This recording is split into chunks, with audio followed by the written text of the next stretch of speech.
왜 세상의 부자들이 울고 통곡해야 됩니까? 왜 하나님은 이토록 강경하게 세상의 부자들을 향해서 경고하고 책망하고 있어요?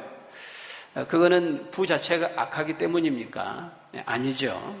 어떤 재물을 소유하는 게 잘못되었기 때문입니까? 아닙니다. 그런데 불의한 방법으로 부를 축제하는 거, 그리고 잘못된 방법으로 그 모은 재산을 사용하는 거, 그것이 잘못되었다 이렇게 말하는 거 우리가 지난 시간에 살펴보았습니다.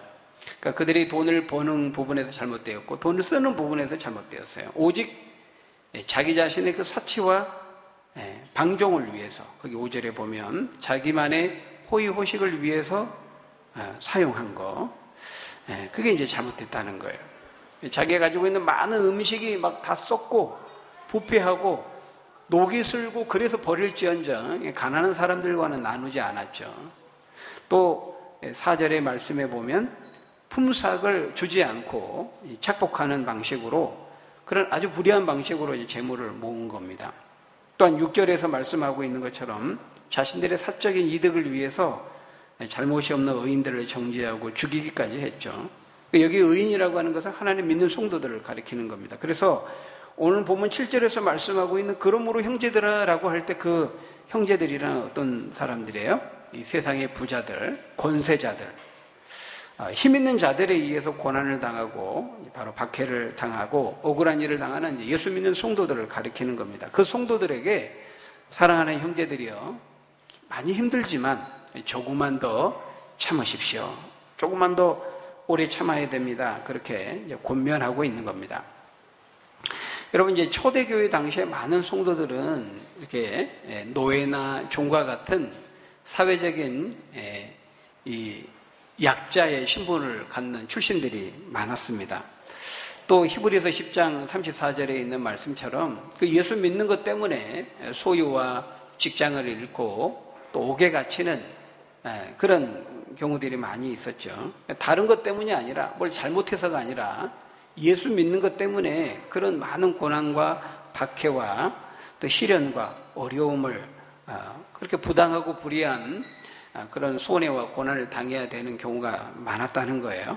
바로 그런 성도들을 향해서 지금 야고보는 형제들아, 주께서 강림하시는 게 얼마 남지 않았다. 조금만 더 참아라. 이렇게 말하고 있어요. 거기 길이 참으라, 이 길이 참으라 이 말은 이제 오래 참으라 이런 말이죠.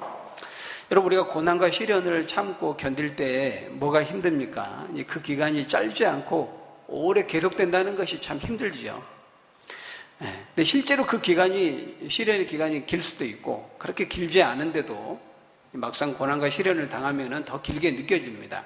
어쨌든 길이 참으라 이 말을 이제 4번이나 반복하고 있어요. 오늘 본문은 그만큼 참고 인내하고 인고의 세월을 보낸다는 것은 결코 쉽지 않다는 것을 의미하는 것입니다.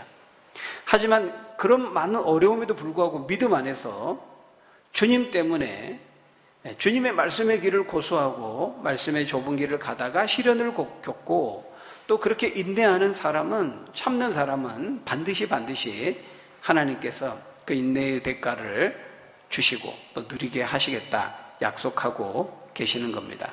바로 그 확신을 갖게 하기 위해서 야고보는 오늘 본문을 통해 3가지 예를 들고 있어요. 첫째는 7절에서 농부의 예를 들고 있고, 둘째는 10절에서 선지자들의 예를 들고 있고, 마지막 셋째는 11절에서 욥의 경우를 예로 들고 있습니다. 먼저 7절에 보니까 보라, 농부가 땅에서 나는 귀한 열매를 바라고 길이 참아 이른 비와 늦은 비를 기다리나니 너희도 참고 마음을 굳건하게 하라. 주의 강림이 가까우니라. 이렇게 말씀하죠. 여러분, 참으로 농부가 씨를 뿌리고 열매를 바라고 얻기까지 참 얼마나 많은 땀을 흘려야 되고 얼마나 많은 인내와 또 인고의 그 힘든 세월을 보내야 되는지 모릅니다. 여러분 가운데 이제 농사를 지어본 분들은 너무 잘 아시겠지만, 저는 뭐 개인적으로 도시에서 자라가지고요, 농사를 지어본 경험은 없는데, 작년에 있습니다.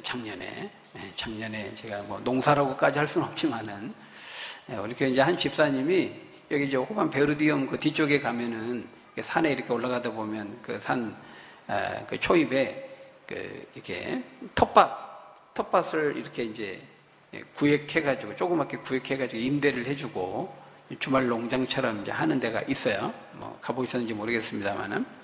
근데 거기 이제 두 구획을 아마 임대로 이제 사셔가지고 이제 하나를 저에게 주면서 한번 이제 해보라고 이렇게 하신 거예요.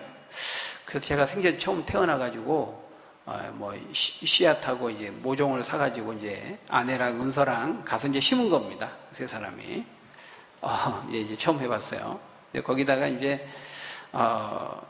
감자도 심고 토마토도 심고 가지도 심고 상추도 심고, 그러니까 또 굉장히 넓은 것 같죠. 막 계속 이렇게 많이 심었다고 하니까 되게 조그만해요. 가로 세로 한 1m 곱하기 한 7m 될까요? 뭐 작아요. 작은데 이게 해보니까 이게 뭐 보통 일이 아니더라고요. 시시때때로 가서 막 물을 줘야 됩니다. 물을 줘야 되고 가야 될 때 안 가면은 금방 마르고요. 가서 자주 물을 줘야 되고 또 이제 천연 농약이긴 하지만 또 농약도 한 번씩 가서 쳐줘야 되고 날씨가 무덥잖아요. 막 벌레도 있고 모기도 있고 이게 손이 많이 가더라고요. 그래서 이게 제가 그거 짧게 그거 조그만 거 아주 조그만 거거든요. 그거 한번 해보면서 이 농사짓는 분을 제가 이제 존경하게 됐어요. 이게 진짜 이분들 인내심이 이게 갑이다. 이게 보통이 아니다 이분들. 진짜 힘들잖아요. 그 조그만 구획하는데 또 그렇게 손이 많이 가고 신경 써야 되고 애정을 많이 담아주지 않으면은 금방 어떻게 되더라고요. 그래서 참 농사 짓는 분들 대단하다. 그런 생각이 들었어요. 근데 이제 올해 또 시작하면서 집사님이 또 하시라고 이렇게 하더라고요. 그래서 제가 정중히 사양했습니다. 자신이 없어가지고 집사님 저 한 번으로 쪽 갑니다. 두 번은 못할 것 같아요. 이제 그랬는데요. 힘들었지만은 그래도 이렇게 나중에 이제 열매를 거둘 때는요, 조그만 열매지만 상추 되게 많이 따다 먹었거든요. 주변에 이제 좀 나눠드리기도 하고, 뭐 토마토는 뭐 새가 와서 뭐 쪼기도 하고 별로 뭐 거둔 거 없습니다. 감자도 좀 거두고, 가지도 좀 거두고 이제 그랬습니다만은 힘들어도 열매 거둘 때는 또 기분이 또 전혀 또 다르더라고요. 보람이 있는 겁니다. 힘들지만. 인내의 이제 열매를 거두니까요. 바로 지금 이제 야고보 사도는 그것을 말하고 있는 겁니다. 농부들이 귀한 열매를 바라고 얻기까지 정말 오래 참으면서 힘들고 어려운 시기를 보내지만 그러나 그 열매를 거두지 않느냐. 그 열매를 거두기까지 그렇게 인내하면서 참고 어려운 시기들을 보내는 것이다. 이렇게 말하고 있는 거예요. 우리의 주님 안에서 믿음 안에서 말씀을 의지하며 사는 그 신앙의 삶도 바로 그와 같다는 겁니다. 거기 7절에 말씀하는 그 이른비, 늦은비. 이른비라는 것은 씨를 뿌리고 파종하면서 그 시기에 이제 비가 내리는 그 비를 이제 이른비라고 말합니다. 그리고 열매를 거두기 전에 그 열매들이 잘 이제 탐스럽게 자라고 연글기 위해서는 또 적절하게 즈음에 또 비가 와야 되죠. 그건 이제 늦은비라고 그럽니다.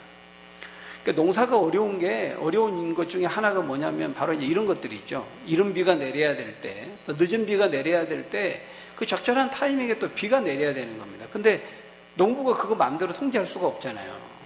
그러니까 하늘을 바라보고 하나님이 비를 내려주시도록 인내하면서 기다려야 되는 거예요. 근데 비가 와야 할 때 비가 안 오면은 진짜 농부들의 마음이 가뭄이 오면 바싹바싹 타들어가죠.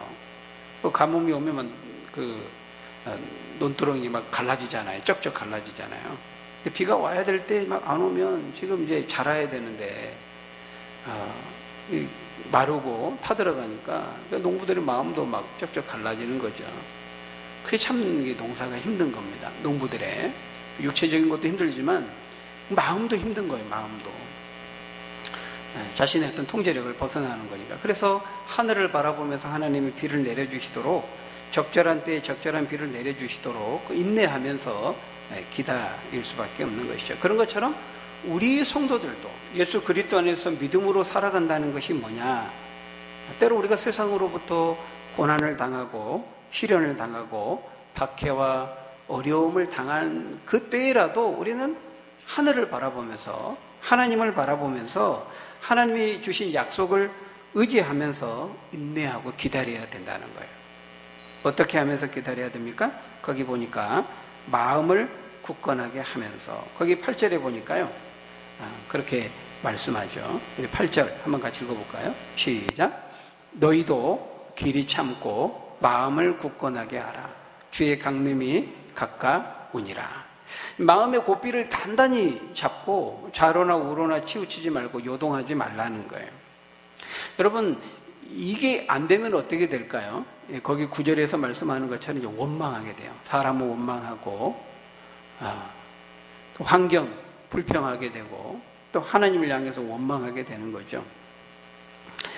형제들아 서로 원망하지 말라. 그리하여 심판을 면하리라. 보라, 심판주가 문 밖에 서 계시니라. 여러분, 고난이 길어지고 시련과 환난, 이런 어려움들이 좀 길어지면은 우리 마음에 어떤 생각이 들어요? 하나님에 대한 원망과 짜증, 불평이 생깁니다. 아니, 하나님 살아계시는 거 맞나? 뭐 공평하다고 하는데 하나님 공의롭고 공평하신 거 맞나? 하나님이 나를 사랑하신다고 하는데 그 거짓말 아니야? 이런 생각들이 우리 안에 조금씩 머리를 디밀고 올라와요. 나름대로 처음에 참고 인내하는데 그 시간이 점점 길어지면 길어질수록 이제 어렵게 참으면서 애써 눌러왔던 이런 생각들, 원망, 불평, 이런 불신앙적인 생각들이 이제 불쑥불쑥 고개를 내밀고 올라오는 거죠. 아니, 하나님이 살아계시다면 어떻게 저렇게 불의한 부자들이 불의한 방법으로 부를 축적하도록 내버려 두시고, 또 정당하게 일한 사람들이 삭스를 받지 못하고 고통을 당하도록 방치하실 수 있단 말인가? 의인이 고난을 당하고 오히려 악인이 득세하는 그런 현실을 보면서, 그 불합리하고 불의한 현실을 보면서 이제 하나님을 향해서 원망하고 불평하고 불신앙의 생각들이 우리의 마음을 휘젓게 된다는 거예요. 그때 여러분, 우리가 어떻게 해야 한다는 거예요? 마음을 굳건하게 하라는 거예요. 길이 참고 마음을 굳건하게 하라. 왜냐하면 주의 강림이 가까이 왔기 때문이다, 이렇게 말하고 있어요. 그러니까 주께서 금방 임하실 때가 가까이 왔기 때문에 조금만 더 참고 마음을 굳건하게 하라, 믿음을 견고하게 하라, 이렇게 말하고 있어요. 여러분, 이게 참 중요합니다. 우리의 마음과 우리의 믿음의 상태, 우리 마음의 상태가 굉장히 중요해요.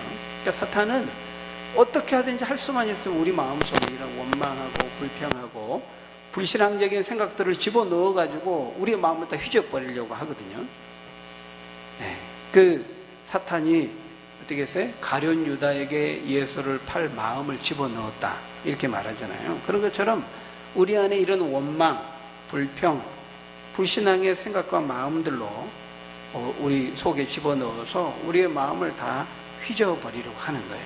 그때 우리가 마음의 고삐를 든든히 잡고 버텨야 된다, 견뎌야 된다는 거예요. 인내해야 된다는 거예요. 그래서 잠언 4장 23절에 보면 물은 너희가 지켜야 될 것 중에 뭘 가장 지켜야 된다고요? 너희 마음을 지키라. 생명의 근원이 이에서 난다, 이렇게 말씀하고 있는 것이죠. 왜 우리가 조금만 더 참고 기다려야 되는가? 오늘 보면은, 왜냐하면 주의 강림이 가까이 왔기 때문이다, 이렇게 말하고 있어요. 오늘 보면은 주의 강림에 대해 2번 반복해서 강조적으로 말씀하죠. 여러분, 주의 강림이 가까이 왔다는 것은 뭘 의미합니까? 주의 임하실 날이 가까이 왔다는 거예요. 물론 이거는 예수님의 재림을 통한 심판을 의미하지만, 그렇지만 꼭 재림으로만 생각할 필요는 없어요. 주께서 강림하신다, 파루스야인데요. 강림하신다, 이거는 이제 임하신다는 거예요. 공의 가운데 심판하시고 행한 대로 보응하시고 갚으신다고 하나님 약속하셨는데, 그 약속을 성취할 날, 그때가, 그 주님이 임하시는 그때가 가까이 왔다, 이렇게 말씀하고 있는 거죠.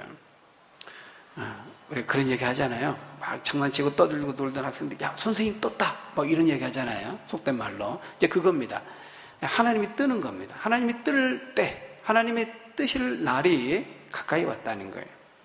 이거를 우리가 꼭, 물론 이제 재림을 통해서 궁극적으로 완전히 최후의 이제 그 심판이 완전히 이루어지겠습니다만은, 그러나 꼭 재림을 통해서만, 우리가 재림으로만 생각할 필요는 없다는 거예요.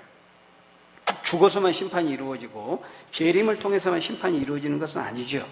그 이전에 하나님이 정하시는 때에, 그 역사의 구간마다, 인생의 단계마다 하나님은 임하십니다. 그리고 당신의 건재하심을 보여줘요. 당신의 살아계심을 보여주시고 당신이 하신 약속의 말씀을 어떻게 이루는지를 보여주시죠.